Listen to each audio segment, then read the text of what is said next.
Brought to you by Make Fun Network. Welcome to the Top 5 of Death, where listeners vote, and everyone dies.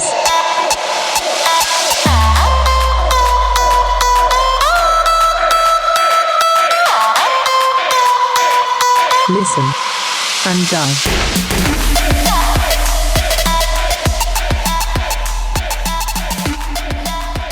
Hello, everyone, and welcome to this week's episode of the Top 5 of Death. It is episode 450. 450 proper episodes. There's more than that. Because when I look at all of our files that we've released, we've had bonus episodes, but officially episode 450. I am your host, Matt. 450 Splash Bistany. Oh my God, I would never. Joining me this week is Buff Chick Dip Will. How are you? I'm Will. I think you could pull off that Flash Funk maneuver. Yeah, if Flash Funk could do it, there is a shot that I could because he was fat. And he did it. Also cackling in the background is the world's most interesting Sam. Sam, how are you? Good. Coming at you live from the death room. And if this was on video, you'd see how much death was in this room, but it's not on video. So I'm just going to have to tell you about the death. Yeah, we were scheduling a recording. He's like, yeah, I'll do it from the death room. We were all like, oh, what is it? He's like, you'll see. And then Charles is like, oh, I'm not on the episode. And we're like, oh, all right, I guess we won't see. Because Charles is the one who brings the pictures together. We're too dumb. That is true. I don't know how to do it. I can barely do this. It's a miracle the show has been produced and has existed for so long with my, dumb head doing dumb things. But Will, what's new with you? How's it going? It's going pretty good. I did go see a nice little event last night Was called that? the Empire Strips Back. Have you heard of this? Have you heard of this? Have you heard of this, guys? So this is definitely not something I would have ever bought tickets to myself. A couple of friends of ours invited us out for a nice evening. But basically, this is a Star Wars burlesque parody show, Now, which I here's my didn't really. question. Okay. Is it a local production or is this like a national touring event? No, it's national touring. Okay, so there's a chance that people could be attractive. Yes. Okay, that's good. Now, normally I love, any well done, well performed show of any kind. I have a lot of respect for basically anybody who gets on a stage to perform, whether it's professionally or even just, an open mic, whatever it may be. And I got to say, this show, it was great. It was a lot better than I expected. Okay. I felt like it could have easily been half-assed, kind of like you mentioned, if it was a local performance of just some floppy douches just rolling around. Oh, just skin tags and stuff hanging out. Pancake titties all over the place. Yeah, just a lot of thwacking. But they didn't. It was very well produced and, really entertaining. The production value was very impressive. It was very high. The costumes, the props were all very well made. There was like a really well done R2-D2 robot. There was a Jabba the Hutt that looked better than. Did the R2-D2 do a burlesque dance? I don't want to give away too much because it was a pretty cool moment in the show. But R2-D2 was involved in a dance with Princess Leia. Ooh, and it was one of the better little vignettes of the show, and all the dancers were obviously professional, very talented, provocative, sexy as hell. I mean, it was a nice little couples date night. So if you ever see this coming around to town, I think it's a little pricey. You can get tickets like $60 to $100. $60, goddamn. Yeah. It's a little much, but like I said, the production value, the puppet or whatever you would call it, Jabba the Hutt was like as big as it should have been, and was probably a much better detailed prop than was used in the movies. Wow, oh shit, huh? It also like sang along in tune. So like I said, the production value was there. This could have easily been just like a quick money grab from sweaty Star Wars nerds, which sort of is, but they put the money behind it. There's a couple small things that I took umbrage with on the show. The first one being the host. So these are like small acts. There was, I think, probably 12 altogether. And then there was a host that came out doing his job. I get that his job is to just move the show to the next bit. But he was just arduous and the cornball, like, who likes Star Wars in here? And the people are like, I'm like, yeah, just get it going, dude. Just very uninspired banter. At one point, he made everybody get up and sing Limp Bizkit. And that was annoying. Why? Because we did it all for the Wookiee. Come on. I thought you said this show was for adults. It was. There was boobies. There were boobies. That was gonna be my first question. Yeah, I thought they were all pasted, but the girls on the way home said that nope, they were real nipples, and they probably have better eyesight than me. How were the nipples on the AT? Yeah. Hang them low. No AT-ATs on the show, unfortunately. The only other thing that was bothersome was, this is a show designed for ultra nerds. There was this one guy like 6 rows ahead of me in his early 30s, and on several occasions launched himself out of his chair, throwing both fists up over his head and screaming like, I don't know, like the dancers would see him and be like, ooh, why don't you just come down here and have an orgy with all of us?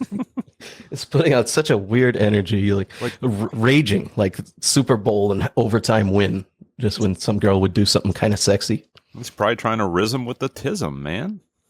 But yeah, all in all, thoroughly entertained. I would recommend it to anybody who's into Star Wars, or just, like I said, it's a good night out. It's a great show. The performers are fantastic. And if you want to see a super sexy Darth Vader, this is your chance to do it. Yeah, baby. I was in a Star Wars improv little troupe there with some buddies of mine called Brogue Squadron. It was fun. There was no production to it, and we did it was just us. All it was improv with like Star Wars references. It wasn't really deep. It wasn't too deep. They'd be like, "Hi, welcome to Hoth," and be like, "Woo, Hoth!" He said Hoth. That's basically what I hated about the host. It was a great time. What was the musical number that they put into Return of the Jedi? They CGI'd it in?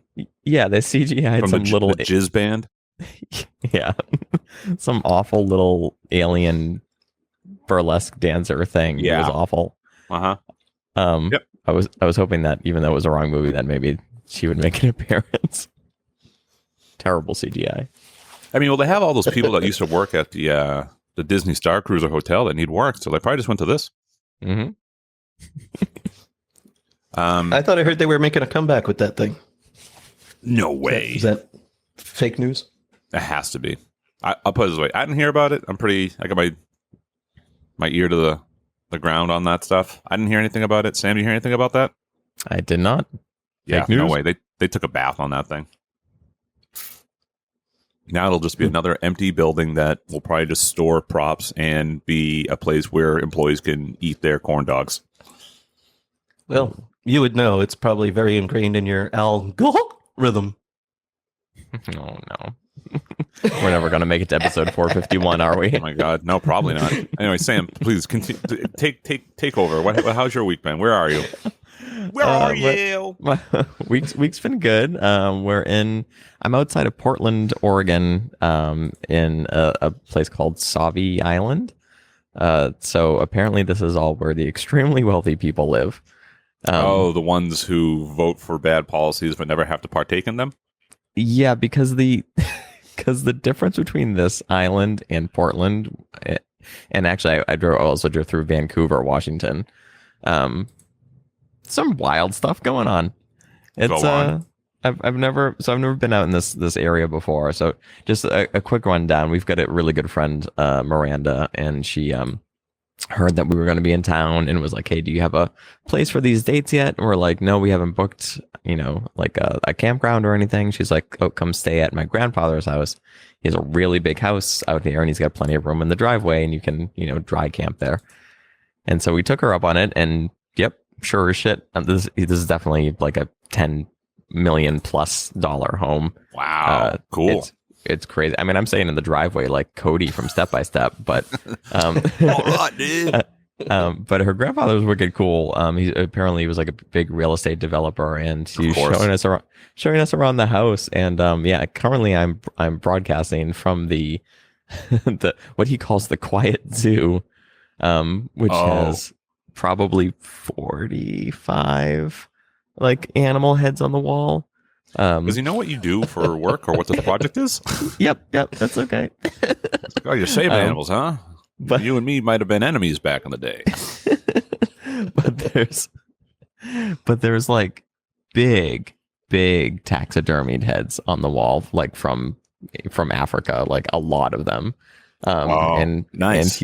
And he's killed all of them. I was gonna say he's that guy. Yes. Oh, and then like I had mentioned in our text, this is the second scariest room in the house. Okay. Because apparently when he was having the house built, he bought an old bank vault and had it dropped in, and it is currently full of guns. Sick. I mean, like, just in this scary. vault. You haven't seen these guns. Just don't touch them. I absolutely will not. But just in this vault alone, there's probably 100 plus guns, and I mean, some of them are like the ones that will, like, I don't know, take out a bridge from a mile away.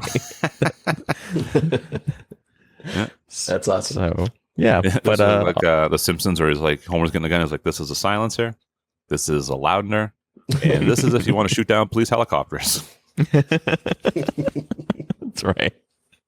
I'll hold on to that one. Yeah, but I mean, overall, luckily, nice guy, letting us stay here, letting me podcast from the death room, and we're cool. Yeah, but yes, I did drive through Portland and some of Vancouver yesterday, and man, so I drove by one like broken down RV on the side of the road, and I was like, huh, that's weird. Huh, what an ominous thing. What a weird thing to see, because it's like it's an RV that's clearly like 15, 20 years old or something like that. It's like starting to merge back into the earth. And I was like, oh, there seems to be like a homeless camp in it. Like, okay, like that's weird, but I get it. But then I passed another one and another one and another one and another one. And I probably passed 20 plus broken down RVs with encampments around them, just like on the sidewalks, which is wild. I had to step over a homeless person to get into the Walgreens that I went to. They've got a real problem out here. It is not like back east. Oh, not well, Sam. You keep voting the way you do, it will be. Keep voting that shit right in, buddy. Voting has consequences, and Portland's a great example of it. That brings a question to mind. Yeah. In you guys' opinion, in the triangle that we live in, Yes. do you feel like you've noticed a lot more panhandlers over the last 5 years? I'm seeing them in intersections and plazas that I've never seen them before. I don't know, because the two places I've lived in the past, I don't know, pushing 20 years, have been like pretty city centric. So it was like when I was doing improv, I was in Central Square. I had to step over shitbags all the time. Shitbags is a too strong a term. We'll call them poop sacks. And the people or their refuse? Yeah. So that was pretty common. And then I live in Lynn now, which isn't also a great place. So I see it from time to time, but I haven't, to your point of like, I've driven by this place 1,000 times. Now all of a sudden there's people panhandling there. I haven't experienced that myself. Yeah, and I've lived too rurally for the last probably 15 years or whatever. When I used to live in Boston, it was never a big problem. You'd see the occasional homeless person, but it is not like And I mean, I know it's not a 50-50 split in Portland, but it's just how it seems compared to how many, homeless people that I'm seeing. No, It's bad there. It's definitely bad, and I did not feel. I mean, I know they're all different. They all have their own issues or problems, and some of them just hit bad luck and are good people without houses, and that's perfectly fine. But also, like, when I just went into my Walgreens, I was like, I don't feel safe. I need to go back and hide everything in my car. Oh yeah, oh my god, yeah. It's just kind of the general vibe of the city is just like, you're not super safe here. Yeah. Yeah, it's weird. Like on kind of an opposite sort of note, like we were in a Starbucks in, oh God, where were we? I think we were in Kalispell, Montana. It's all starting to blur together. But there was a guy there. He was probably early 30s, and he definitely had some sort of mental thing going on. Maybe it was Asperger's. It could have been something else. And it was definitely also on a lot of like medication for it. So this guy was like there, but not there. And he kind of like came up to us at our table. We were just like having coffees, and actually Emily decided to bring in full peanut butter and jelly like kit and start to make sandwiches at the table in a Starbucks, which I thought was funny. But he just kind of came up and he's like, can I sit with you guys? And we're like, how about we make you a sandwich? And he's like, yeah, that'd be nice. And so brutal. So we made him a sandwich, and then he was like, thanks. Can I sit here? We're like, Oh. yeah, it's okay. Can I come too? Can I come? It's the second week in a row that quote's been brought up. Every week, Sam has an can I come too moment with some random vagrant. So, I mean, so we sat down and like, we talked to him for a bit, and we asked him like what his name was. And I mean, it wasn't interesting. No, he was definitely like immediate. Yes, it wasn't like he flew fighter jets in Vietnam. No, he was harmless, but like definitely like odd. But you could also tell that like probably no one's looked at him like a human for a long time, which is really sad. Yeah, dude, open the asylums, man. I don't know what the fuck we're doing. Yeah, thanks Reagan. Yeah, really, fucking what a dumb move that was. You saw like everybody's happy to say we have a mental health crisis, but no one wants to open mental health facilities. Yeah, they'd rather send fucking $100 billion to a fucking proxy war that we shouldn't be involved in at all, dude. I am no fan of taxes, but I would happily bite my anti-tax lip if they were like, listen, they're building this mental health facility. It's it can house 200 people long term or whatever. I'd be like, sounds good. I love it.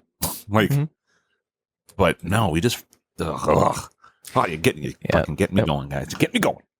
Yeah, it sucked because he clearly had no place to go as well, and he was like, how about I hang out with you guys tonight, and then I like hang out with you every night until you go to sleep.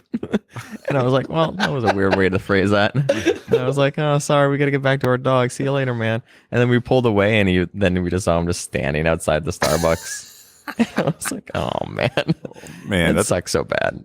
I know. You know what? You gotta take a harder stance on those people, Sam. Be like, no, fuck you, you fucking piece of shit. And then you walk away, and then you fight a tear from coming out of your eye. It's like trying to get the dog, to run away from you because like someone's going to come catch it. You're like, no, go away. I hate you. Get out of here. I don't love you. No. Just go. Just go. I don't want you anymore. Yeah. Like when the guy, oh God, what's his name? He was on Third Rock from the Sun. I love him. John Lithgow? Yeah. French John Lithgow. Stewart. No, definitely not French Stewart. French Stewart rules. It's time for you to go. I don't love you anymore. No, when John Lithgow has to banish Harry from Harry and the Hendersons because someone's coming to catch him. Go on, get. Oh, what man, a reference. That's a throwback. Yeah. Dude, I forgot that he was in that movie because Wednesday came up to me. She was like, we were playing a game, and she was like, all right, well, that's the scary. She was Daddy, like, tell me about this man, John Lithgow, Daddy. tell me about American hero John Lithgow. No, she was like, we were playing a game, and she was like, oh, we were playing with like her dolls, and she's like, we can't go over there because that's the scary woods. She was like, don't worry, it's just pretend. But then she goes, except for Bigfoot. Bigfoot is real. and I went, yeah, no, definitely. And then she said, have you ever seen Bigfoot? And then I told her about Harry and the Hendersons. So then we started watching Harry and the Henderson clips. Yeah, John Lithgow's in this. And she was just like, he nice? I was like, yeah, look at him. He's so funny looking. A random John Lithgow reference. I did not meet him, but he apparently like there's one restaurant that was at the place we were staying at for the last like 10 days or so, and apparently he was just in there like 2 days before us. Our waitress was just telling us about some of the people that live around that area, and she's like, yeah, I literally just waited on John Lithgow, and I was like, wow, John Lithgow. I mean, he's pretty awesome. He was great in Dexter. I wonder how many times we can say John Lithgow in this episode. Well, Somebody put the counter up. Third Rock from the Sun is a wildly underrated TV sitcom. The episode where he dresses up like a woman to go to the women's club is so fucking funny. Oh, Who's so he? good. I don't remember, but I loved that show. He's suspicious of, I forget what his love interest is, and the other professor who's going to like this like feminist like women's club, and he wants to go, so he dresses up like a woman. It's so good. Mary, yeah. And he starts talking up, and then she knows that he is a woman. It knows it's him, but no one else knows it. And so he's like playing it off, and he's like, well, no one pays attention to my feelings.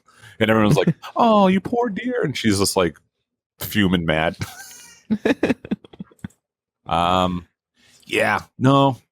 Portland's rough. The one thing the last thing I'll say about something like that though is like I don't know, if those people want to vote for that and live that way, like, yeah, go ahead, I guess. I mean, you don't have to live there. I wouldn't want to live there. I'd be mad if it started happening around like where I live.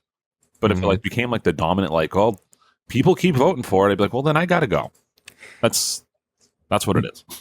Yeah. Man, it's tough because like, yes, I am like a registered Democrat, but like I have my own opinions and shit, and like I'm not just gonna. You do. No, I'm just kidding. I'm not just gonna fall in line with like, oh, just because like this is the dominant like feeling in this party, because like, yeah, fucking, I didn't go to this because I had to go to the Walgreens. I was getting a prescription for our dog Junie, but the rest of our party went to like Naked Coffee place or something, and so like that's where actual naked, like nude. People I serving guess, coffee. Yeah, so the barista, I guess, had like a thong on or something like that. But like, what debauchery? Why do you want that? Like, so all right. So our friend Miranda is like, you have to see this. You have to see this. You have to see this. She's showing us the weirder stuff in Portland, and they went there, and they were like, we were all really uncomfortable because this girl was like definitely on the B squad of the coffee place, and then she's just. Everything's flapping around and she's like twerking as she makes the thing, and then they were like it's her like pube bush was just sticking out of the G-string, and then she's like, here's your coffees. And they were like, take that back. I take back what I said. We can't let these people live this way. We need to send in the National Guard. And they were like, you know what was the worst part? Coffee was terrible. Of course it is. They spent $32 on coffee and they all threw it out.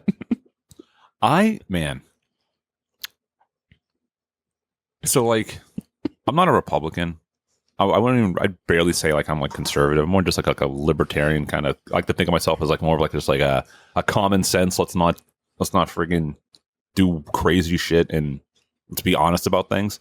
But you know, in those circles, you like I run.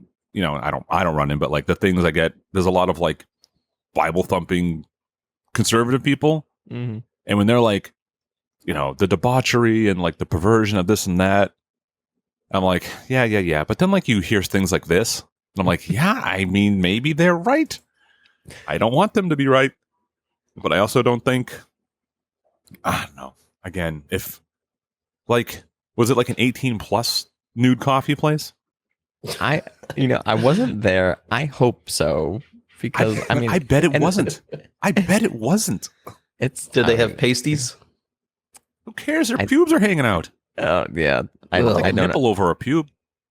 Well, apparently, as well, just to make things even, I guess they have a place called banana hammocks where the dudes make the coffee as well. So, why? I don't know. I don't. It sounds bad. This is one of those things where, like, did we need this? No. I don't want to send Matt into a tailspin here, but I can see like the drag queen brunches for adults is a fun thing to do. Anything for adults, I don't give a shit. That's what I'm saying. If you're going to one of these things on a daily basis, what the fuck is wrong with you? This is what my day to day is like. I get up, I go. I don't care if it's hillbillies. Girl. No, if those businesses operated with like blackout windows and it was like, 18 plus, and it was that's what it was, and people wanted to do that, you're not harming me. Mm-hmm. If you want to have drag queen whatever, and it's like adult whatever, doesn't bother me. Yep. But not stepping on my snack. No snack got stepped on there, so it doesn't bother me. However, when I see videos of like drag queen story hour and they have children around and they're going, if you're happy and and then they go, all the kids go, free Palestine. I go, this is indoctrination and this is fucking creepy. And yes, I will actively not tolerate and speak out against that. And that's not good. But whatever. That's crazy. It's you're the only I only hear things from like things to listen to. Like the first person I know who's like gone there and been like, yeah, it is. It's basically as bad as you think. My recommendation for everyone is like, I don't know, at some point if you can, like try to go to weird places in the country and see what it's like, because it's, man, until you've like been on to like an Indian reservation or like driven through one, like those are crazy. You're just like, what? Like, where are we? What country are we in? And like even the difference between like going to like rural Louisiana, like not an Indian reservation, but just, and then New York City, just like the country is like kind of wild and it's all over the place. And I don't know, I think you need to just experience it and kind of see it for yourself, build your own opinions based on those actual experiences. But yeah, I saw I don't know if he was British. He was some European, but he made a little video basically kind of defending the U.S. because, a lot of people have been like, oh, people in the U.S. never travel outside of the U.S. And, when you're in Europe, like you can go to France and then Germany and then all these things. And basically he was like, he was traveling the United States and his whole thing was, like you just said, he's like, people don't leave the U.S. because the U.S. is as diverse as the entirety of Europe. Yeah. Like you just said, you can go to Portland, Oregon, or rural Louisiana, and they're the same country, and they're nowhere close to the same. Yeah.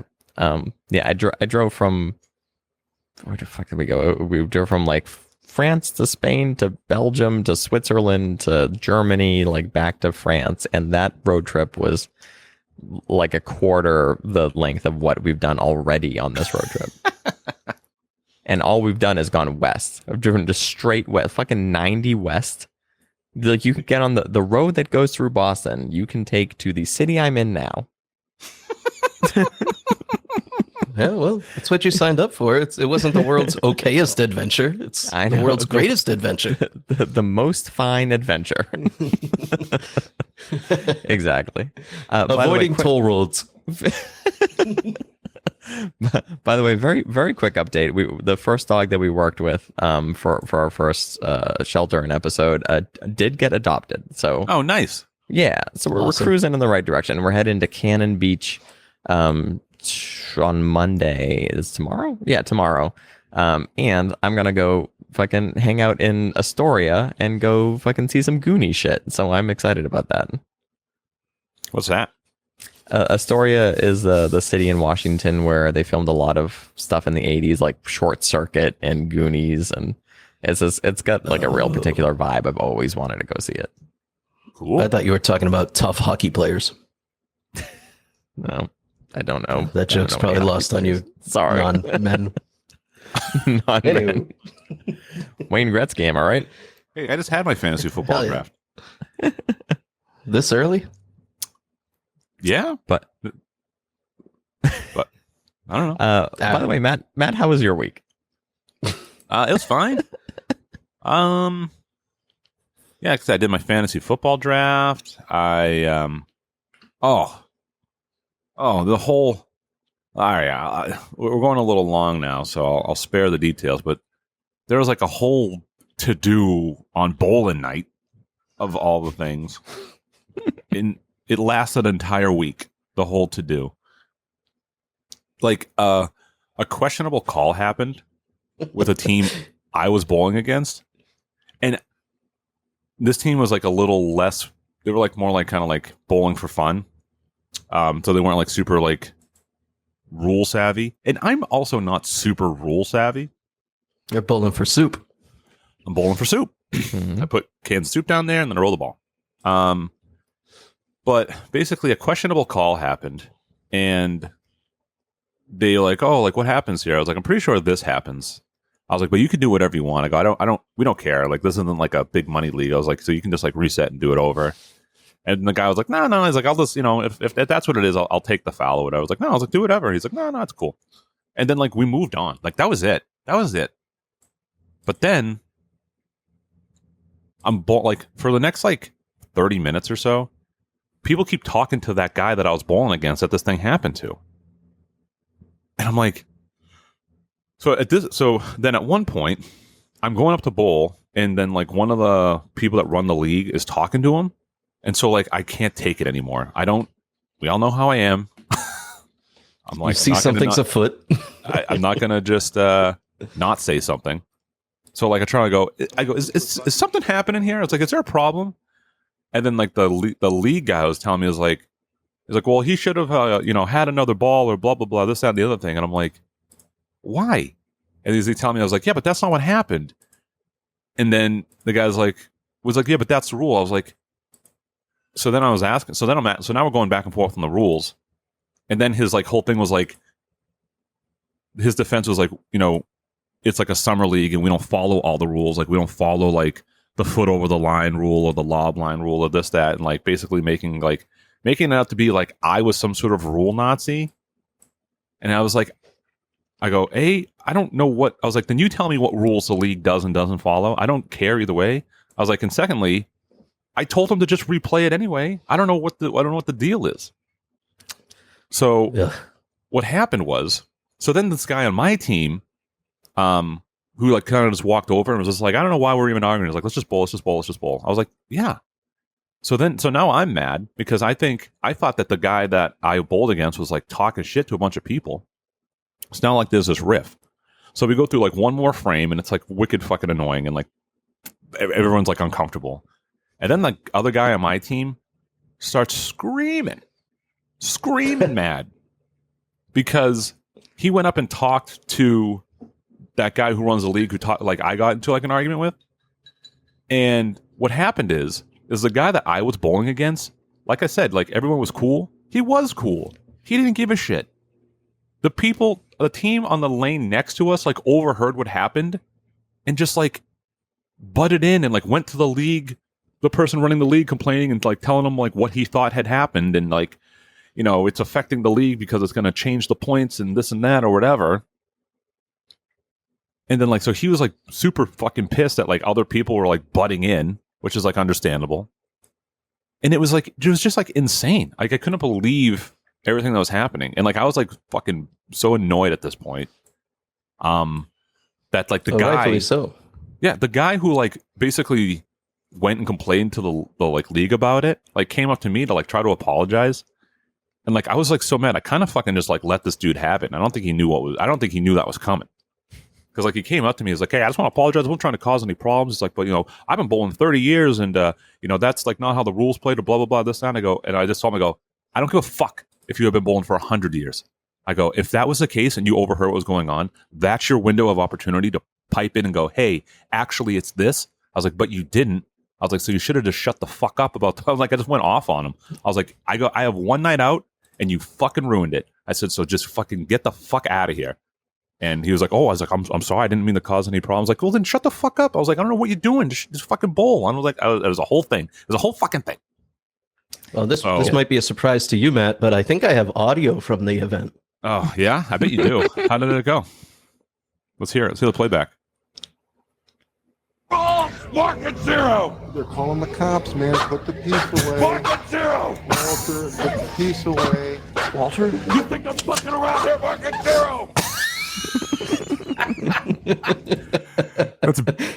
So, yeah. Hold on. It's serious business. That clip is basically what people thought I did.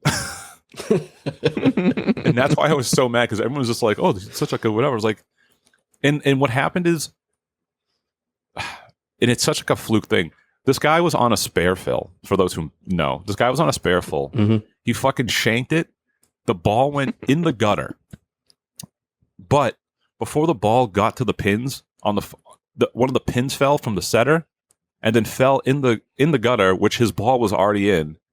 And it hit the pin and knocked out all the other pins. And so the woman was like, oh, that's a do-over. I was like, no. I was like, because the ball had already been released and was in the gutter before the pin fell. I was like, and then it hit the pin, so all those pins would be dead. So technically, you could reset it and still go for the spare. I was like, or you can just, all the pins that it hit are dead, so you could only potentially get a 1. And that was like how I explained it.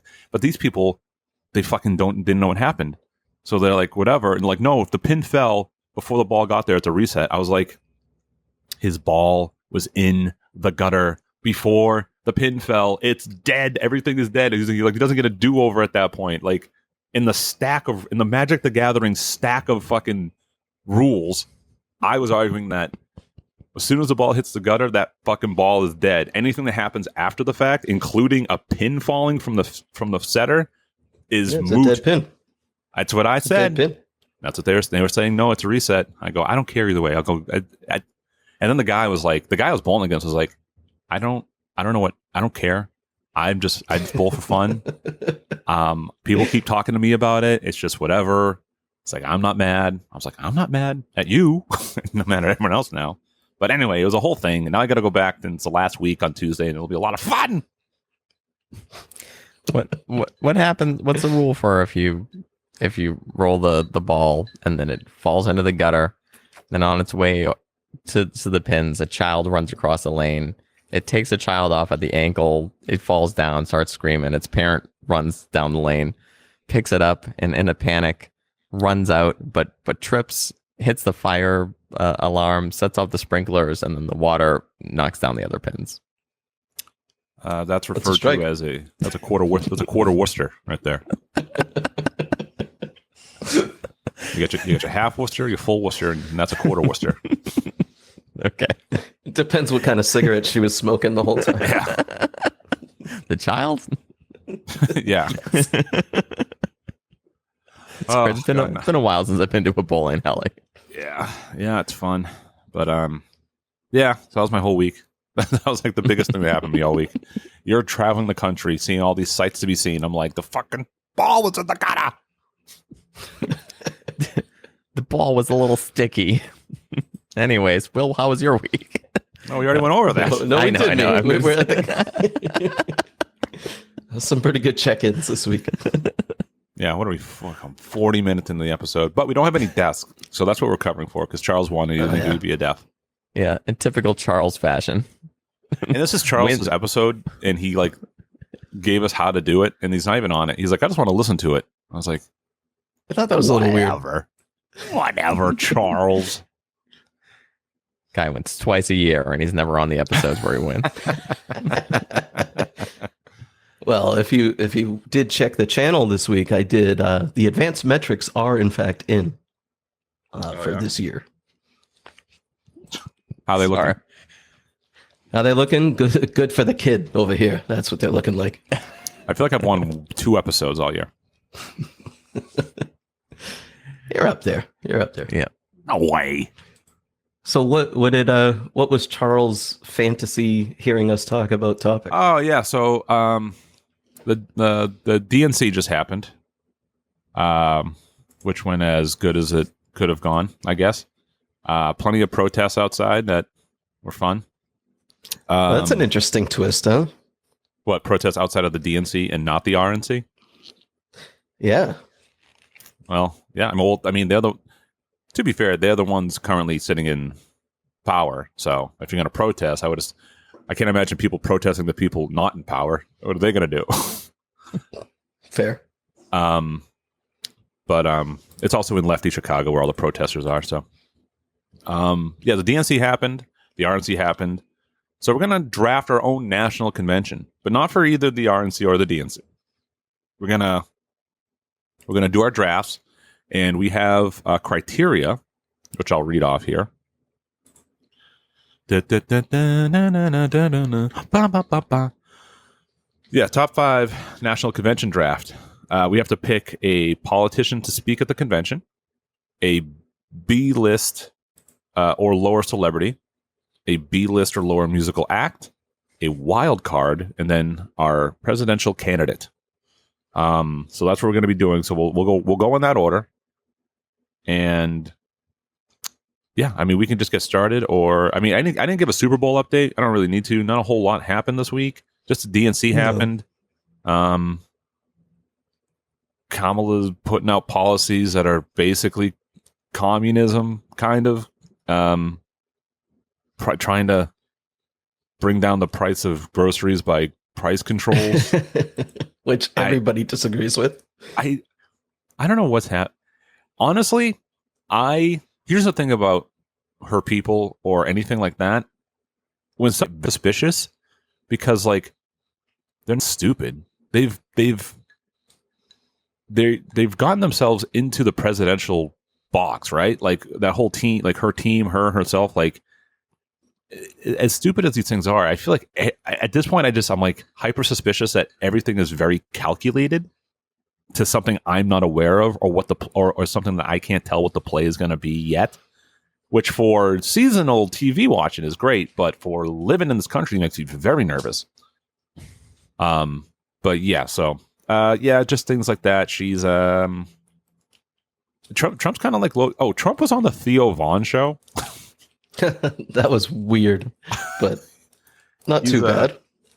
It's like he's going everywhere around Joe Rogan because Joe Rogan won't have him on. So he's like circling the perimeter of like he won't, or friends. It's revenge for him not endorsing him right away. No, I don't think anyone really cares about that. Joe Rogan won't have Trump on, which I think is a real shame because really. Yeah, he's like he outright has already said that he won't have him on. People think that he will eventually, but I mean, we're pushing to November. I don't know. He's not a Trump guy. He's not a Trump guy, but he's an entertainer. So yeah, it's got to be a play. Yeah, I have no idea. But what used to be the world's biggest podcast. I don't know. I would like to see it. I'd like to just see. I don't know. Honestly, I kind of think Joe Rogan might be a little nervous to have him on. Because I can imagine being like having enough like power or sway to kind of like affect a national presidential election and just being like, you know what, I don't want that power, so I'm just not going to do it at all. That is actually very Joe Rogan-esque. As much as people want to hate him, he's not trying to be this political driver of forces. He's outright said, if you're getting your political fucking opinions from me, then what's wrong with you? Yeah, go to Dave Smith like me. Yeah, another comedian. Yeah, well, he's as you and I have both agreed, he's a much better political commentator than he is. He's a better pundit than comedian. Yeah, for sure. But yeah, because like, what would happen? Like, let's say Trump goes on, and it could go either way. He has like an awesome interview and he lays out these things and everything sounds great and like it's like rah rah rah and like people are like, yeah, woo, Trump, and like that affects it. Or he goes on and Joe drills him on something and keeps asking him questions that he makes him look like a fool, and then it's in the other direction. So I think he's just like, you know what, I'll sit this one out because I don't know what to do here. Well, even in I don't know how much of the Theo Vaughn interview you might have watched. I did watch a good chunk of it, maybe half, just because I was interested. I don't really care much for Theo Vaughn. He's okay. But it was just such a weird conversation. Like Donald Trump asked him, like, "Oh yeah, you do alcohol? You used to do alcohol a lot and drugs and this and that." And he goes, "You said you had a problem with cocaine, and you had that problem. That's you were bad." He always talks down to whoever he's talking to, no matter who it is. Of course, I think that's maybe a big reason Joe Rogan doesn't want to have him on, because Rogan can't just lay down and take a beating like that. But talking to Theo Vaughn, I don't know if you saw the clip, and he's like, "Yeah, like." Fentanyl and opioids, which one is worse? And Theo Vaughn's like, yes. Let's do a blind taste test. So at that point, you can go ahead and just assume Donald Trump, yeah, he probably wants to help solve the opioid crisis, but he doesn't even know what an opioid is. Without even listening to the clip, this isn't like a defense or whatever, but I think what he was probably trying to get to was like, what's worse, illegal fentanyl coming in over the border, or the opioid crisis that was, done by doctors over prescribing things. That's Trump's problem, is like he says something that like is like based on like a kernel of truth, but then like he's so vague about it and gives like such like a crumb to the point where it can be interpreted as literally anything, and then he gets mad when people misinterpret it. It's like nobody calls out the pharmaceuticals. Nobody. No. Well, man, I don't know. RFK endorsed him. I would love. You know what I thought was so funny when RFK pulled out? Oh, I guess that's what happened. RFK bowed out of the race and endorsed Trump in like a very cool like wrestler, like switching companies type of thing. He like someone like did the timeline where he like RFK pulled out of the race, and then later that day made a surprise appearance at like the Trump rally. I was like, oh, that's like being like, man, I quit the WCW and then showing up on Monday Night Raw that night. It's pretty neat. Did he just come out and then just like nod in the crowd for like a second and then walk back? He was up in the rafters. Trump was like, look up the there. Jericho. Who's up there? And it was this RFK doing bench presses. And he was just like, then he cut a promo and he was like, they promised him a job. I do feel bad. I hope he puts him as. How funny would it be if Trump wins and he makes RFK the head of the CIA? Someone was like, this is how I imagine the conversation went. It was like, those people that killed your uncle and your dad? How would you like to be their boss? That's really good. I mean, I'd be on board with that. I don't know. The whole thing's wild. But, who you could vote for?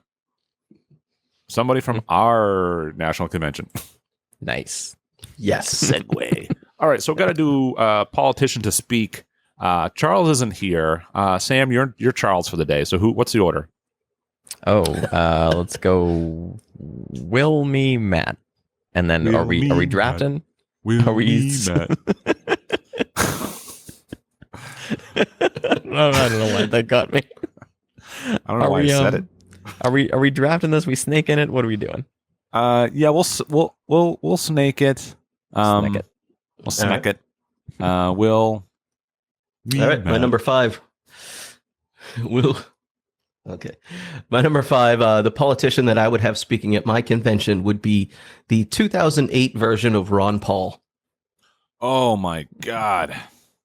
Man, this guy, as a back when I cared about the news as much as Matt does now, he said the most concise and pragmatic things about foreign relations and the economy, albeit in a kooky sounding voice and, kind of a monkey face he has. But the guy just, a very cute monkey. I can't deny that. But he was just, you couldn't argue with anything he said, and nobody really did. Or nobody successfully did, I should say. This was back in earlier internet days, when I think maybe not Reddit wasn't even a thing. Maybe I was on dig.com or one of those other sites. But Ron Paul just would go out there and eviscerate in simple language any political opponent and just be like, well, he was just like this super frustrated old man who's like, lives in a house of people who like don't know how to run a house, but he's the one that does, and he's bringing in all the success for the house. And he's like, well, you keep watering out all this food, but we only have so much money for groceries. Of course we're going to fail. The guy is famously, known for audit the Fed, which was his first step because he wanted to abolish the Fed altogether. Oh, yeah. He spoke about that many, many times. And if it happened back then, we'd be in a really different state, I think, today, to get kind of back on a gold standard. And it's resurgent now, not quite through him, but through Bitcoin. And he fathered what the Libertarian Party is and the size of the Libertarian Party at this point today. There is no bigger third party. I would bet. I'm not totally in on that. I don't think the Green Party could hold a candle to the Libertarians at this point. So we actually have a potential replacement in the two-party system for people who are fiscally conservative, maybe a little more socially liberal than a Republican would be, and completely uninfluenced from religion, which to me is a good formula for good business. In a capitalistic society, that's kind of what we want, isn't it? Yeah. Hey, Yeah. I'm voting for you. I'm a Ron Paul libertarian kind of guy. What a ride in the early 2000s with him. Yeah. Well, that's the thing, right? So it's like this is like a great picture painted of what the problem is with politics in the U.S. is you have someone like Ron Paul who just makes so much sense, who's just like so good on every issue, but he's not an establishment player, and he can't win, and people don't vote on like people don't vote on they don't vote on policies as much as I would like people to do so. They don't. That's not what they're trying to gain votes for. No one's been like, I'll do this. They just want every election is literally any sitcom high school president of the class episode. It's the same thing. It's someone who cares. They're like, these are real good policies, but then they lose to like the person who's like down with homework and free hats. Right. Free hat. Like that's literally national politics. It's the same exact thing. And Ron Paul was the character on the show who had genuinely good policies and lost. And it's really sad. It's really too bad. But not to bring him up again, but I think someday if Dave Smith ever did really run, I think he has enough not awkward charisma to carry the sensibilities of like a Ron Paul libertarian and really like make I don't know if he'd win. It'd be pretty shocking for him to win, but I think he'd do real well. Yeah, I am disappointed that that era of the Ron Paul did not spin off another real strong personality. His son was such Rand a Paul. Republican fence sitter. Yeah, Rand Paul. Of course, you just assumed, he's going to carry the torch, and he didn't. He was, kind of a bootlicker for the Republicans. But yeah, the charisma from Ron Paul as an old, feeble man. I mean, he looked more feeble physically than Joe Biden does today, back when he was running in 2008.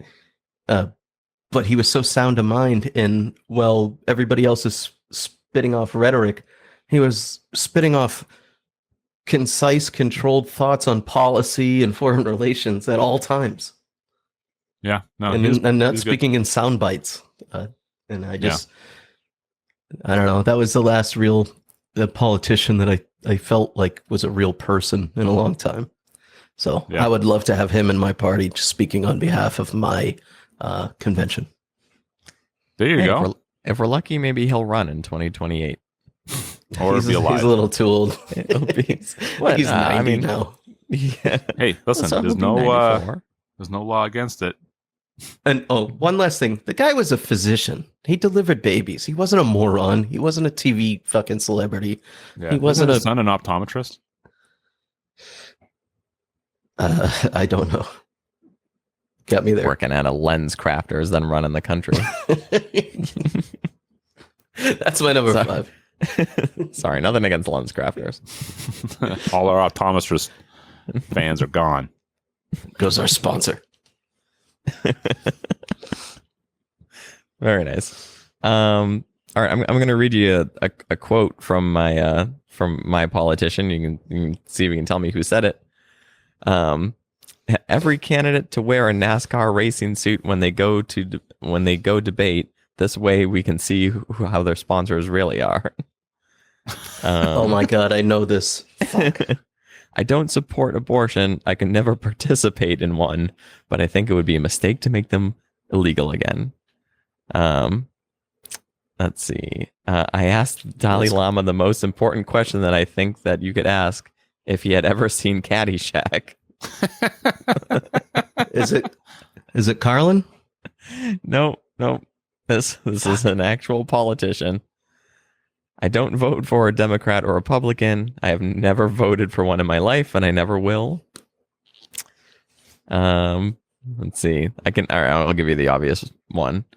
Win if you can, lose if you must, but always cheat. Oh, And also, Matt, you can do an impersonation of this man. I can? Yep. Oh my god, who could it be? I do so many impersonations. Oh, this almost made my list actually. Why? I can't. Am I an idiot?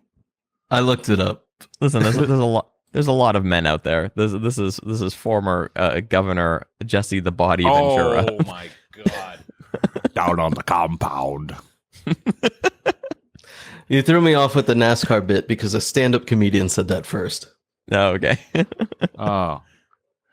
Yeah, you see, you can't vote for any of them because they're all bought and paid for by the pharmaceutical companies and the. I saw a clip of him recently speaking at I don't know, like an outdoor craft fair or something. You gotta sit down with here and like get the a dozen sticks and go people. down the compound. You can go bring it down. You can put it down the river on the Baja. The Baja. I think there were like a dozen people there, and I'm pretty sure he was at like a stall selling like weed or something. You gotta So buy weird. the body CBT oil. It's locally sourced from the compound down in the Baja. The great people of Minnesota. He was governor, huh? He sure as shit was. He's like, What- he said, man, it's too bad because sometimes people like him, they say like, he'll go on and on. You'll be like, yeah. And then he'll say something. You'll be like, what the fuck happened? What just happened? Like, Nope, he's retarded. yeah. Nope, just nope, too far. Yeah, bring it like back. what you said, Nope. it's just like, I've never voted for a Republican or Democrat, cheat and, people should be wearing their shirts like NASCAR so you know who like their sponsors are. And you're like, yeah, no, I get all that. Then he's like, 5G has melted my brain, Yeah. which, I mean, the jury's out on that. I'm just going to say that. You never know, really. We got RFK in there, and maybe he can do some investigations and find out what's going on with the 5G. Well, if Yeah, you want to know the difference between ionizing and non-ionizing radiation, hit me up in the Discord. You can ask Will. You say, what's the difference between ionizing and non-ionizing radiation? And he'll tell you because he'll pull up his shirt and show you 2 different tumors. Oh. Yes, sir. One from each. Which one talks back? Which one eventually becomes Station from Bill and Ted's? They just combine to one boob.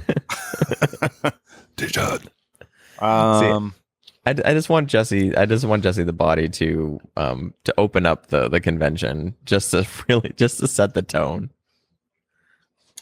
Feather boas and all. Yeah, and he also has to be talking to Gorilla Monsoon, who is no longer around. Talking to him through a Ouija board. No, I know you're moving it. I'm not moving it. You're moving it. Gorilla kind of resembled Station. Kind of. Yeah, It's a fantastic pick. That's a good pick. Yeah. All right. Sorry. So my number 5. Yes. All right. So my number 5. politician that I would be having speak at my convention is none other than the junior senator from Tatooine, Jar Jar Binks. I forgot he got into politics. That's right. He gave a speech on the Senate floor. So when you were talking about the Empire Strips Back earlier, I was like, "Oh fuck! I hope he doesn't bring up Jar Jar Binks because it's really gonna pull heat off my number 5." But yeah, I mean Jar Jar Binks, he was a general. He's like the Kramer of Gungans, Gungans, and just falls into all these positions. There's like high power position this and what have you there, but yeah, he's leading off. He's gonna do a speech at the conference. He's probably gonna touch upon some Ron Paul stuff, ending the Fed. He'll touch upon some like culture war issues, like Governor Shapiro spoke at the DNC and had this whole thing about they don't want your kids to they want to tell your kids what books they shouldn't read. That was a line he said, and the answer is yes. Pornographic material is what we don't want them to read. Left that part out of. He just said they want to tell your kids what books they can encourage. It's like, are you saying you want the kids to look at porno? Because that's the antithesis. And Jar Jar Binks was bringing that up, not me, by the way. He was like, he's like, Mister, have the children look at Peepee Sucky. I hate that. Yeah, well, it's the harsh reality of where we are. Hey, as a non-Star Wars super fan, I get the gist of most of the things. Why was Jar Jar Binks so hated?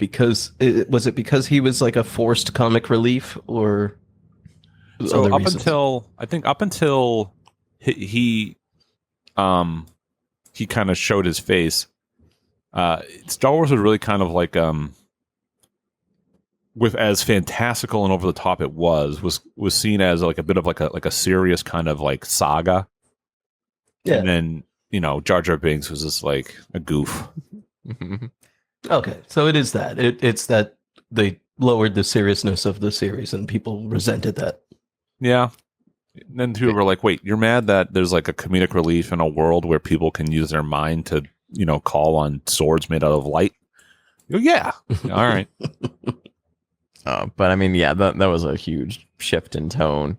I haven't seen a shift in tone so dramatic in that series all the way up until, who's it, Bill Burr or whatever is in one of the episodes? Oh, yeah, on The Mandalorian. Yeah, and he just has a really thick Boston accent. That fucking guy. Let's fucking put your mask on. I don't know. Never takes his How does helmet an off. accent survive thousands of years? No. Bring back Jar Jar Binks at that point. Yeah, he's the real hero. It's a great take, Sam.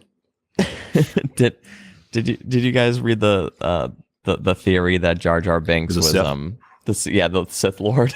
Yeah, I like that. I bought into it willingly. I would have accepted it if they went that direction. I mean, I like the video I saw. There was this like you watch him in the background and he's like moving his lips and stuff like that. I think the other thing that people hated about Jar Jar Binks is like we weren't quite ready for a CGI character yet. And that's probably true. Yeah, I think Gollum was probably the first one, but Jar Jar Binks, like there was a lot of parts of that first trilogy that are really hard to look at. There's one scene in particular I can think of. It's in the Attack of the Clones, and it's just like a scene of Anakin talking to Palpatine in Palpatine's like red office or something like that, and it looks like if somebody drew it in MS Paint. It's fucking brutal to look at. I think if you look at like worst CGI of all time, Star Wars or something like that, you can find that. But I was rewatching them recently. I had to pause it and be like, they were okay with this. Like just yeah. build a room. Put them in the room. You don't have to CGI the whole thing. It was like it was taking place in the video game Myst. Myst. That's a throwback. Thank you. Oh, speaking of Palpatine in The Empire Strips Back, he had quite the number in the show last night.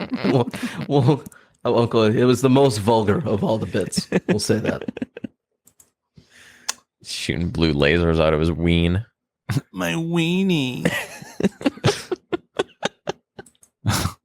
It's really early here. It's really early on the West Coast, and things are funnier. May you feel the wrath of my weenie. Well, after this show, you can go get yourself a coffee from a mother of 5. No, they don't have kids. They just abort them. No. Oof. We didn't need to. Who's What? next? It's true. I don't know if you guys knew that they had a mobile vehicle outside the DNC giving out free abortions and vasectomies. That's not a joke. I'm sorry. I just. Wow. Not a joke. That's just. I mean, I don't know. Maybe some people were like, "Oh, fucking finally." How many people you think went in for an abortion but weren't actually pregnant? They were just like, "I'm doing it. Support it." At least 2, and that's way too many. Yeah, I don't know. I mean, probably more than actual abortions. Yeah, it's I mean, like again, there's a big mental health issue. What are we on? So the next thing, Will, you're up. Back to the top. All right, moving along. Number 4, the B-list celebrity that I would have speak at my convention. This person really knows how to draw a crowd. He did so for decades, and it's Gallagher. Well, him or his brother? So I think I've spoke on this before, but I have seen his brother do his act live in North Andover. But I'm talking about the real Gallagher. God rest his soul. We'd have to use his brother for this, but then pay the fines for stealing the act because they were in a sick legal battle in the final years. But just imagine, the guy was a great comedian, the actual Gallagher. He was kind of a toned down George Carlin outside of his smashing bit. But what fun would it be? You go to a convention. Conventions are usually stuffy. I don't know, Matt, you've probably been to a bunch in your industry. It's, you get your swag, you get some thumb drives, you get a fucking tote. Sam, you probably give out film, and cameras or whatever. But think about this. You're sitting in an arena, the first 10 rows all got ponchos, and he's bringing out watermelons with various political messages painted on them. Before he eviscerates him with the old trusty sledge-o-matic. Sledge. So he pulls out one. He pulls out one, throws it up on the thing. It's like, oh, it's the Federal Reserve. Wham! It goes all over the crowd, and they go fucking crazy. Yeah, and the Fed, fuck yeah, hell yeah. And then there's a melon with Kamala's face on it. But when he smashes it, there's no red inside. It was just an empty shell. Because she's stupid. The other one I had, he could bust out a pumpkin to be Donald Trump, because it'd be that nice orange color with a little blonde coif. And then greatest pumpkin you'll ever see. And then he smashes it. Just sprays a fucking deluge of maggots across the crowd. Yeah, Gallagher. And then he tells a bunch of tame George Carlin-esque jokes, which he actually was good at. I was gonna say his stand-up was good. I liked it. Yeah. I wish, if he was still alive, I would have loved to have seen him. But I also wish that he would tell the exact same stand-up from the 80s, like today, with all the same political humor and references to it, with absolutely no updates whatsoever. I'd be into that.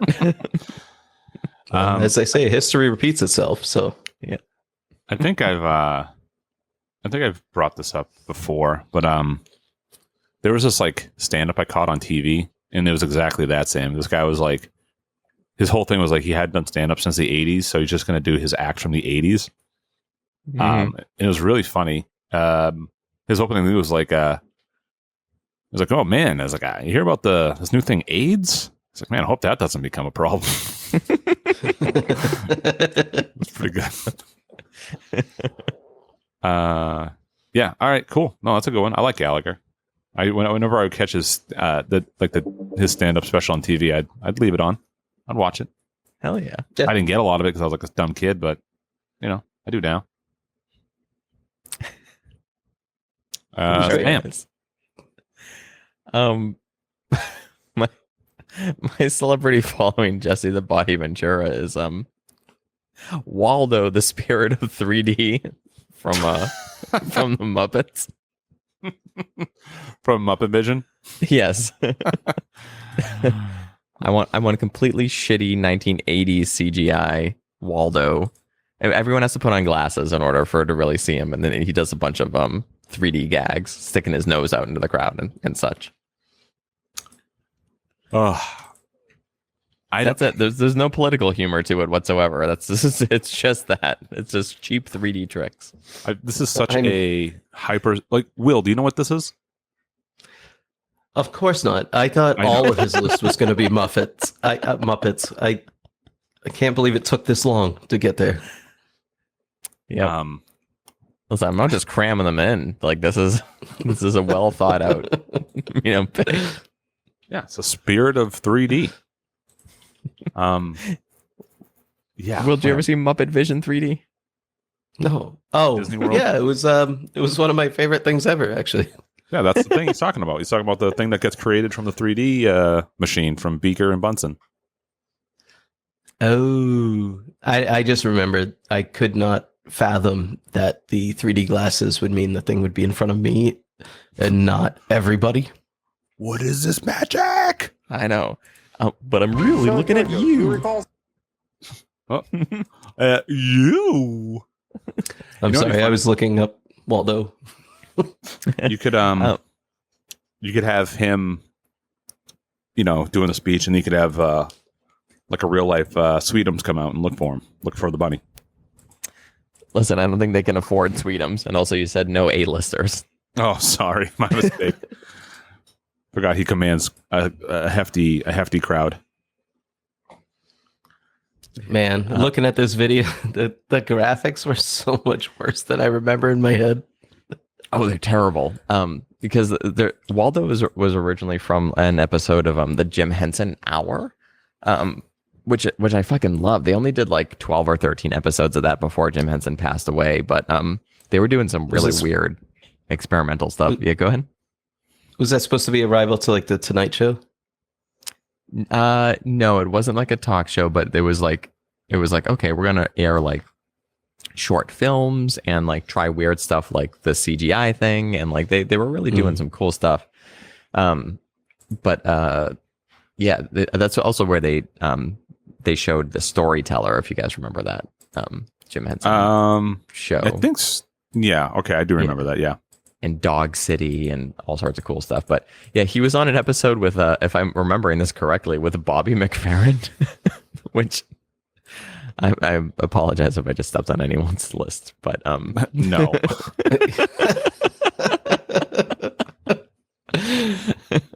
But yeah, that was where Waldo was originally from. Wait, you mean American jazz singer and songwriter Bobby McFerrin? Yes. Famous for paper music? I'm worried, need money. Yeah, I don't know what else you can say about Waldo, the spirit of 3D, but man, he's speaking at my convention. Huh. And he's really speaking to everybody individually. That's so great. I love that. No, that's a good one. That's a good one for sure. All right, yeah. So who am I? My B-list celebrity? Yep, do it. All right. So following Jar Jar Binks will be someone who also commands the same amount of respect, if not more. But my B-list celebrity at my convention is the Arby's oven mitt. He's going to get up there. He's going to be hucking roast beef sandwiches into the crowd. Man, I didn't get enough Arby's oven mitt in my life because there's no Arby's around here. True. But should there be? No, we have all the other roast beef places. That's like the same reason Right. we won't have an Arby's for the same reason we don't have a Red Lobster. because we're all seafood and North Shore beefs, kid. I've seen 5 Subway restaurants open and close in Haverhill in my lifetime. They keep trying to make it a thing. But yeah, no, the Arby's oven mitt, he gets up there. He's talking about, he's talking about how like the recent, discovery that the food pyramid was a fucking sham and was paid for by, shit companies that promote their shit food. And, it created a whole obese epidemic throughout the whole world. And yeah, it was pretty bad. It's pretty bad stuff. So it's fake food pyramid, man. It's wild. But now, do you think that he has a rivalry with Dick? Well, that's what you were going to ask. I was trying to beat you to it. No, go on. Yes, I think he does a dick. Seems like a guy. There's only 4 of those are fingers. Yeah, exactly. The thumb's really a huge cock. I was just going to ask if you think he has a rivalry with the hamburger helper hand. Oh shit, I don't know. They might be related. Very, very different political leanings, though. Yeah, different camps. Yeah, Arby's is a little bit more highfalutin. I think it's probably leans more to the libertarian conservative side, and then Hamburger Helper's, that's a low information voter if I've ever seen one. Yeah, I mean, Hamburger Helper, a lot of people just eat that right out of the box. I mean, I don't blame them. It's pretty good. It's really crunchy. I got 2 boxes downstairs right now. I was missing the Hamburg, but I can't get it because of these prices. It's not true. I went to Target yesterday and I got a few things. It was $135. And I went, what are we doing? What are we doing? I looked at the cashier and I went, what are we doing? God, you really are a piece of shit, aren't you? What are we doing? What are we doing here? Just give me the real price. The real price. Yeah, come on. This is a joke, right? Here's the real number, 912. They couldn't get you a better parking space? No, but they gave me these rocket-powered roller skates to get to the office. Yeah. What are we talking about? Oh, yeah. The Arby's oven mitt. He's going to be speaking at your convention. Yeah, he's giving high fives. It's great. It's very jolly. I bet he's so fucking warm. Man, I love it. Has the meats. Mm-hmm. Yeah. Just make sure you're not shaking hands with his dick. No, yeah, just lean more towards the pinky. Yeah, that's my number 4. Will, number 3. Yeah. All right, going back to the top of the list, we did not snake that we said we were going to. Oh yeah, whatever. But I got my number 3 primed up here. You guys ready? You want to get hype? Yeah, I do. You're going to a convention. You paid money to go look at this stupid stuff, and there's going to be entertainment. This is what you want to hear. Yeah. Nothing. Complete silence. Absolutely. Flavor of the rhythm I wrote. And when I get a chance here, I'm getting hyped. Clear my Yeah. So who is this artist? DJ Cool. DJ Cool? Music in the monitors. And I go a little something like this here. Now, if y'all want to God damn, this song does get me hyped. I'm ready to go. I'll vote for whoever this party is. If something is moving on you, your knee, your head, I don't know. I'm just saying. You want to get a crowd hype. I mean, yeah, that's it right there. I mean, you get a crowd to go, I mean, you're doing it. Mm-hmm. Is there a better hype song out there? No. I submit that there is not. I can definitely see a convention of middle-aged to elderly white people like really getting enthusiastic about this song. You mean us, right? Yes. Yeah. Oh shit, that is us. Oh my god, no, my life. I saw someone posted a video of the DNC from 1992. Mm-hmm. Hillary Clinton different person. It's insane. Replaced by aliens? Maybe. But like it was like a clip of like all of them dancing. I thought they were doing the Macarena. That's what it was. I was like, these are the leaders of the country. Man, it's I watched that video. I went, oh, it's always been like this. Okay, I understand. Hey, listen, they're hip. They're with it. Yeah.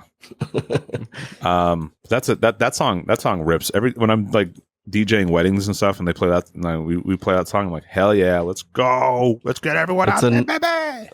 It's a never fail. No, it's one of the best hype songs of all hype songs. Right. So you would have DJ Cool himself performing that song. Absolutely. There you go. And maybe if we could get, they did some remixes. If we could get Biz Markie in there too, that would be great. But yeah, R.I.P.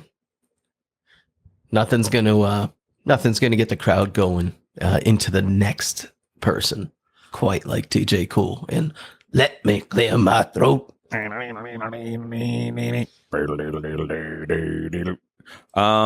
that's a great one. Yeah.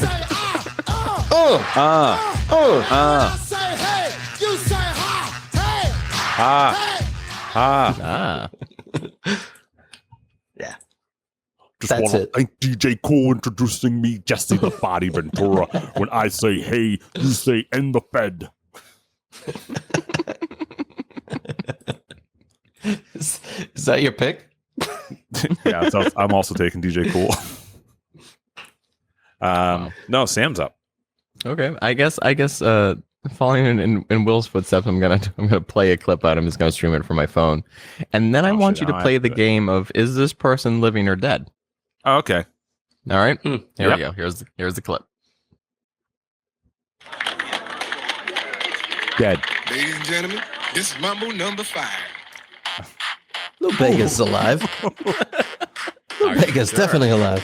Are you sure about that? Wait, did he die today? 1,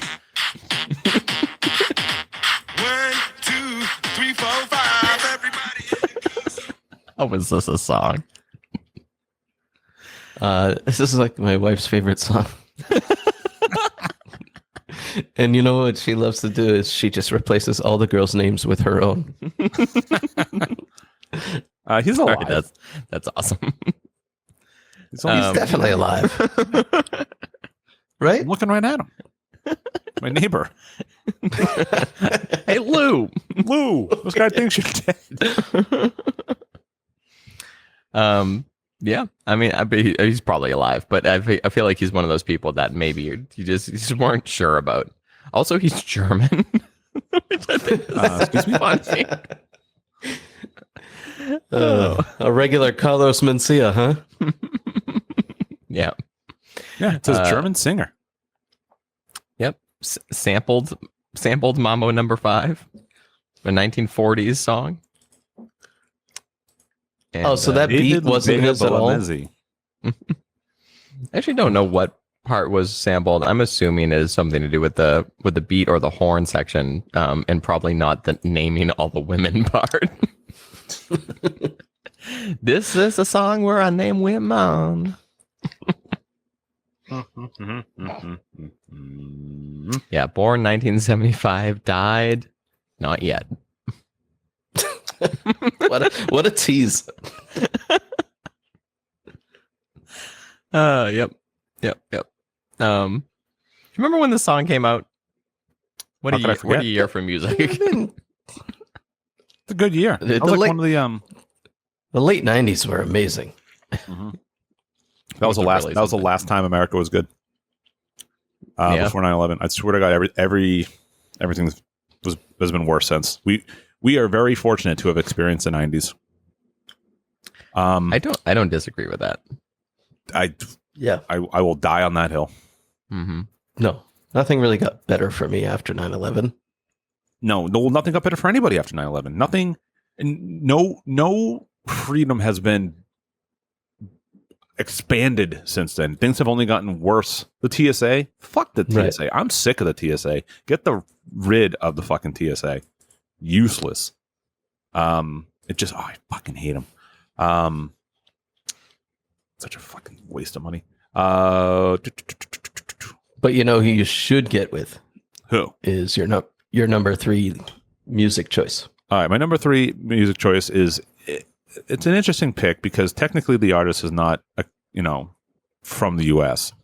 But following in the trend of these absolute banger hype songs here.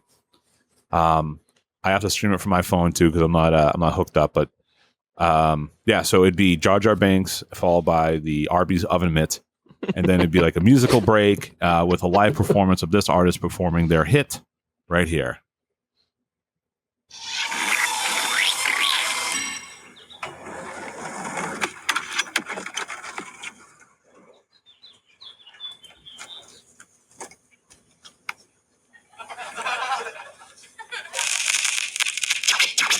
My bum is on the rail. Bum is on the rail. Look at me. My bum is on Jesus the rail. Christ. My bum is on the man. Bum is on the man. It's a lot of fun to put your bum on a man. My bum is on the step. Bum is on the step. Don't fall on the step. You might hurt your